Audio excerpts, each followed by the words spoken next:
Now, when it comes to the endless speculation about which parties might get together with Labour or the SNP to form a coalition after the election, most of the attention goes to the Liberal Democrats, but it's far from impossible that the Greens could find themselves having considerable influence. Not bad for a party which, in parliamentary terms at least, didn't exist a decade ago. In a moment, in the first of our interviews with the party leaders, I'll be talking to Robin Harper. But first, a quick reminder of the rise and rise of the Greens. Never one to miss a stunt, Robin Harper made history 8 years ago when he became the first Green parliamentarian to be elected anywhere in the UK. A lone voice in his first term, he still managed to get himself installed on 27 cross-party groups, more than any other MSP. Warm welcome now to Daniel Brewer. A self-confessed folkie, Harper spent almost 3 decades as a teacher before entering politics. Second vote Green on the 1st of May. Let's have 8 Green MSPs in the Scottish Parliament. Actually, it was 7 at the last election. And with the rapid increase in ecological awareness, this time the Greens are looking to make double figures. Climate change remains the priority. And while there'll be no cooperation with any party which backs the building of nuclear power stations, coalition hasn't been ruled out. Green power. In the aftermath of next month's election, Robin Harper and his colleagues could yet find themselves involved in the process of king-making, a position that even the Green Party itself would have had trouble imagining when its first MSP entered Parliament back in 1997. Well, Robin Harper joins me now. Well, let's build in this idea that you might have at least an influence on the next government. What policy, one or two of, would you insist on as a condition of going into government? We have left all the other policies open. There's one red line, and that is nuclear power. We are prepared to negotiate as long as, because we are the only party that puts climate change at the top of all our policies, and let's face it, the other parties don't seem to be doing that. So nuclear power? Nuclear power is a red line, but we would have to go. What our voters, what those people who are concerned about the environment in Scotland want to see us doing is getting the best bargain we can for the environment, and not just for Scotland, but for the saving of the planet. Now, obviously, no nuclear power stations, but what about the idea of extending the licences of the existing nuclear power stations in Scotland? Is that a red line for you as well? Because, of course, that's something that's been bruited, that the operating licences might be extended beyond their natural life, as it were, while renewables are developed. Well, we certainly wouldn't want to see the licences extended beyond their natural life, but we've always said that we would want to keep them open until such point that it was possible to close them. If we can close them earlier, then let's close them earlier. Right. So just to be clear on this, it's the no nuclear power station thing. That's the red line. That is the red line. Everything yes. else is negotiable. As long as we can get a really good bargain for the environment, we wouldn't, we wouldn't roll over and just say, do what you want. Right. Now, on your broader policies, I mean, for example, you say you'll oppose unnecessary additions to the road network, like the M74 extension and the Aberdeen bypass. But are there any necessary additions that you would approve of? Well, these haven't been bruited to us yet, and obviously if we were going into negotiations and one of the other parties said to us, look, we do want to upgrade this road or that road, would you agree with that? We would have to look at it. But I mean, what we really do want is the M74 was rejected even by the reporter. That's a huge waste of money. It will create huge amounts of traffic and be incredibly damaging to the environment.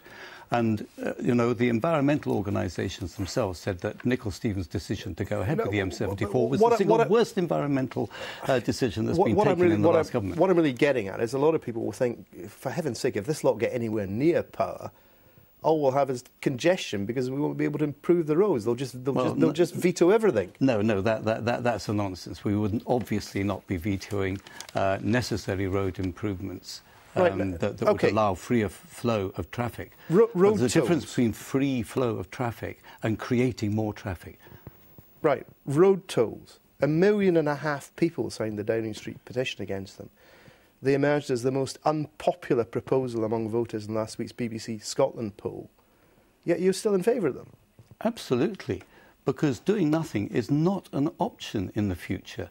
Congestion charging in London has worked so well, and Ken Livingstone was returned with a hugely increased majority after he had. So you think even though they're massively unpopular, if you actually did it, they become massively popular? Well, indeed, because motorists who were prepared to pay the charges that were proposed for Edinburgh were far lower than the charges in London.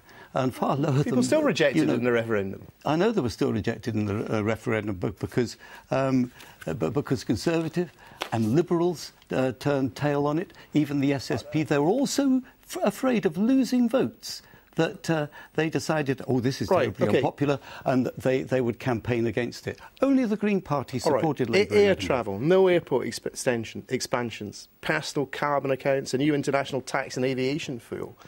And people are just going to say, like, no, we're not even going to be able to take the kids on holiday under this law. No, but we have to face our responsibilities here.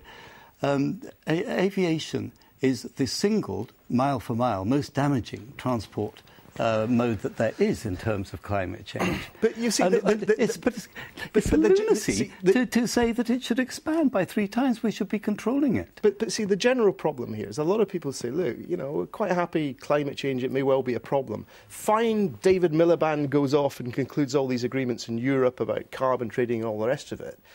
But why should we have to pay individually for something that is obvious? You know, there's great dispute about how to mitigate the effects of it anyway. India and China are going to increase their carbon emissions. What we do won't make a blind bit of difference.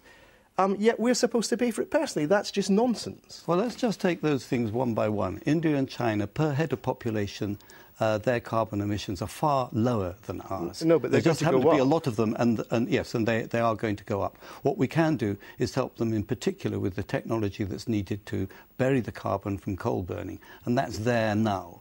As far as us not making any difference, if the Western world does not itself get control of its carbon emissions, because we're the people that have done the damage, why should the emerging world do anything themselves? The Americans have absolutely no intention of doing any of the things that you're suggesting. I'll wait for the next American election. Take a look at the fact that American colleges are voting to sign up for the Kyoto Treaty, so American towns, young Americans have really got a grasp of how much damage America is doing to the environment. But isn't the danger things will change in America? But isn't there a danger, and you saw this with the Downing Street petition, that eventually there's going to be a backlash on this? It's not just the Greens. All the parties now, it's as if they write targets for greenhouse gas emissions on back of envelope, and people are just going to say, look, sorry, you know, we've struggled to bring up our families, we're trying our best, you know, we separate our rubbish and all the rest of it into the separate bins, but we're not going to take personal responsibility for something when we know even if we did what parties like the Greens want, it wouldn't make a blind bit of difference. Well, first of all, I'll take the last point. Yes, it will make a difference, and we've got to start making the difference now. And what we are saying, and no other party is saying, that we need to start reducing our carbon loading of the atmosphere by 4.5% a year, not some target way in the future like 2020 or 2050. We've got to start work on this now. And it will make a difference because everybody throughout the world has got to get a hold of this. And surely, as it is, you know, we are facing a disaster if we don't do something about it. Way in the future, it's our children's children's children that are going to suffer. But the planet itself is under threat. All right, we'll have to leave it there. Thank you very much indeed, Robin Harper. Now, the next of our party leader interviews will be on Monday, when I'll be speaking to the SNP leader, Alex Salmond.